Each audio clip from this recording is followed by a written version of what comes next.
நான் வாங்கலை அப்படின்னா அன்னைக்கு என் வாழ்க்கையில் பிரச்சனைகள் அதிகரிச்சிருக்கும். அப்போது நான் அவரை பார்த்து பயந்தாதால்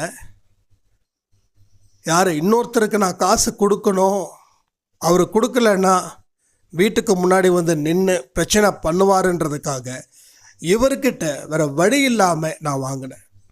இது மாதிரி மாதத்தில் 4 நாள் வாங்கினேன், 3 நாளில் திருப்பி தர மாதிரி.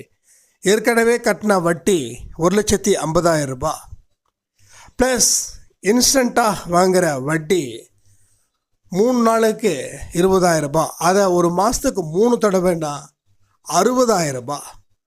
1,50,000 ப்ளஸ் 60,000, 2,10,000 வட்டி மட்டும் நான் அந்த பக்கத்து வீட்டுக்காரருக்கு கட்டினேன். யோசிச்சு பாருங்க, என் வாழ்க்கையில் நான் பைத்தியம் பிடிச்ச மாதிரியும் சூசைட்